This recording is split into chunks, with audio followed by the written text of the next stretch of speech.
Melanjuti pembahasan IPA-nya untuk bab 2 ya, mengenai klasifikasi makhluk hidup, sudah sampai di esainya.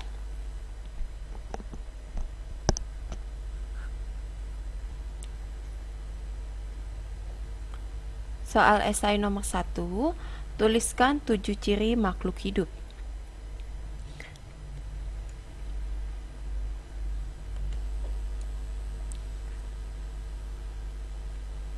Nomor 1, ciri yang pertama tentunya dia harus bernafas. Kedua, dia bergerak.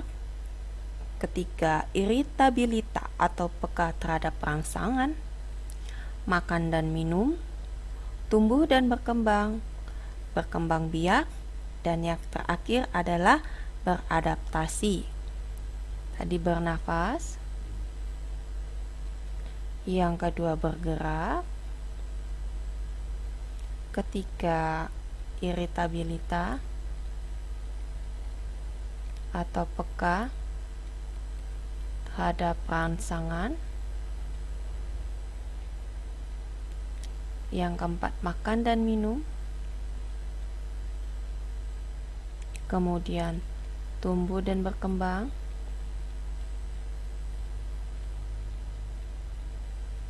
Juga harus berkembang biak. Dan juga beradaptasi. 7. Lanjut ke soal nomor 2. Apakah tujuan makhluk hidup berkembang biak? Jawabannya tentunya untuk meneruskan sifat keturunan sehingga kelestarian jenisnya terjamin, atau singkat kata agar tidak punah ya. Kemudian nomor 3, tuliskan 3 contoh organisme yang berkembang biak secara tidak kawin.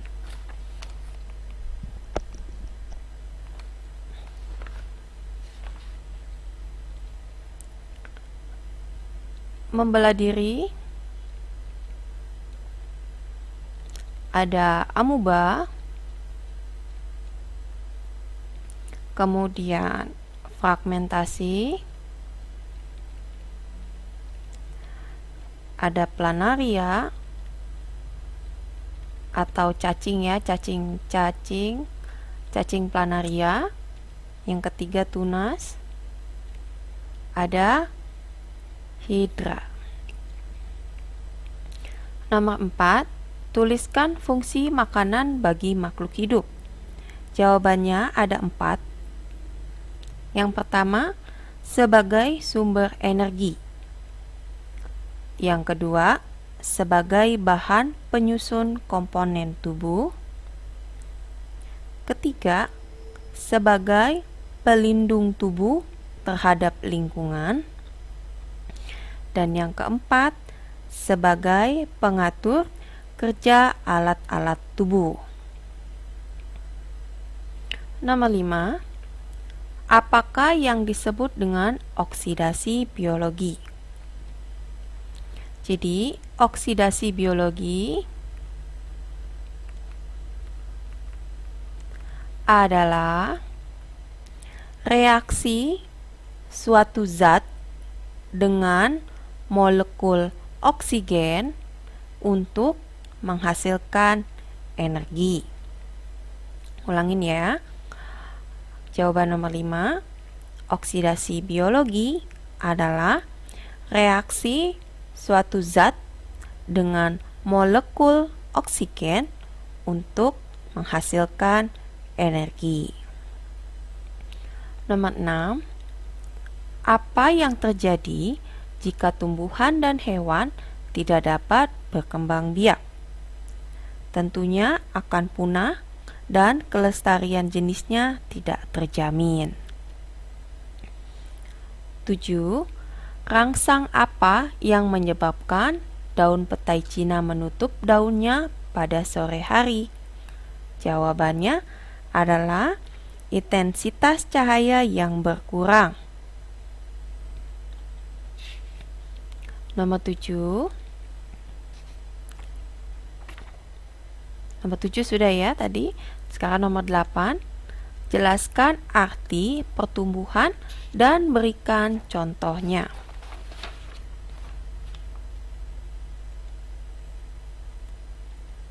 Pertumbuhan adalah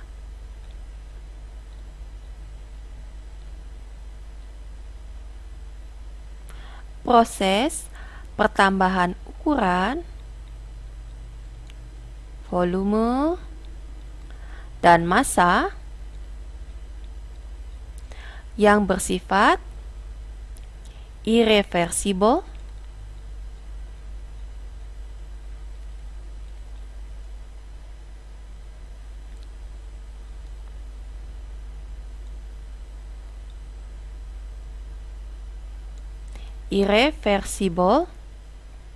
karena terjadi perbesaran dan pertambahan jumlah sel.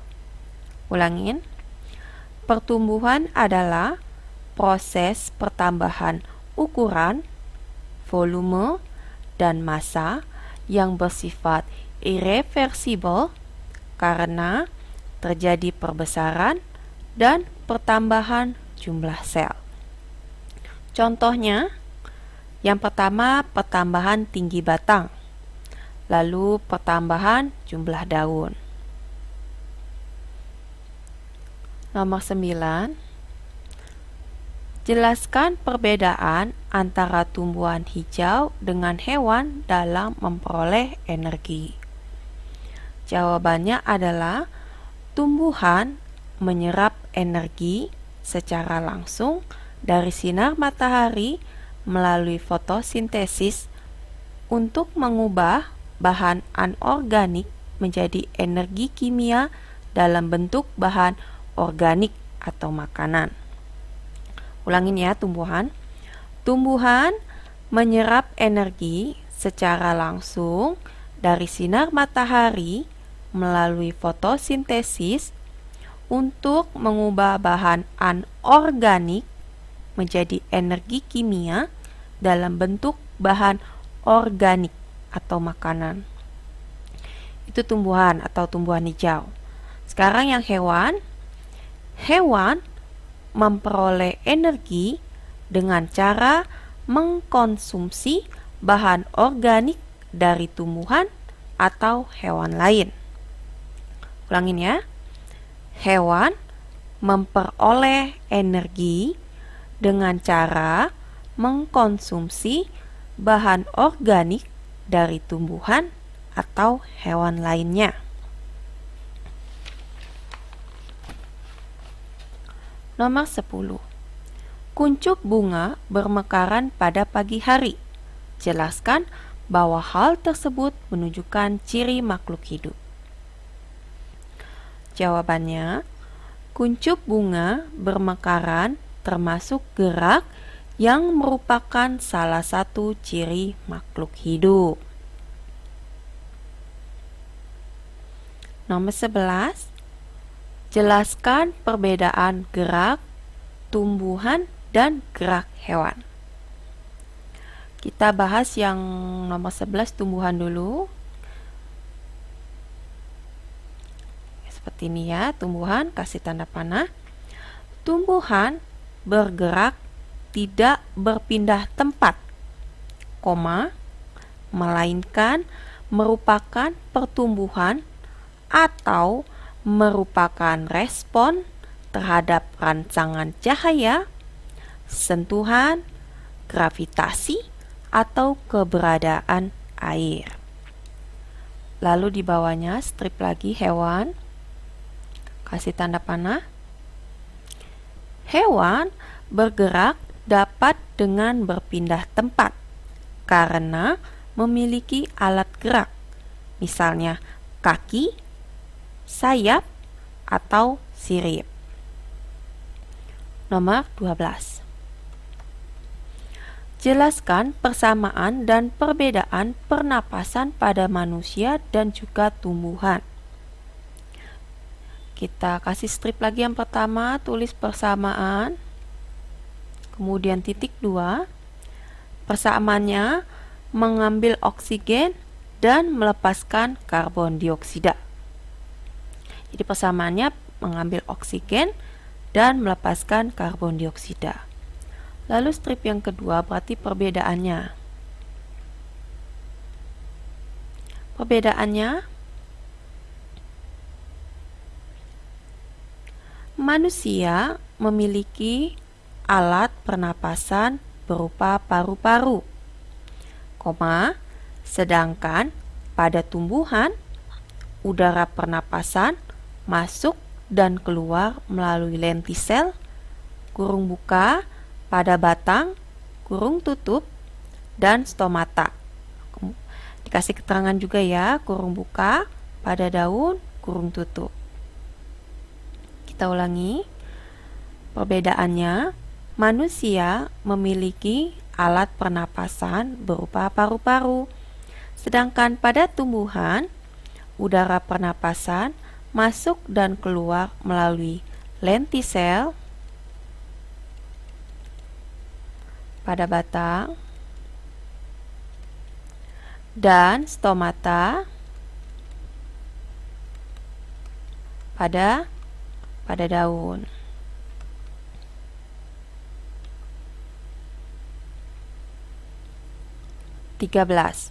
Bagaimanakah hubungan antara iritabilitas dan gerak pada tumbuhan? Berikan contoh. 13 itu, tumbuhan bergerak karena menanggapi rangsang, yang berarti tumbuhan peka terhadap rangsang atau iritabilitas. Contohnya, daun putri malu bergerak menutup jika disentuh. 15. Tumbuhan yang diberi pupuk menjadi subur. Ciri-ciri hidup apakah yang terjadi pada peristiwa ini? Memerlukan makan atau tumbuh? Jelaskan. Diberi pupuk, jawab ya. Diberi pupuk sama dengan diberi makan unsur-unsur yang diperlukan oleh tumbuhan untuk pertumbuhannya.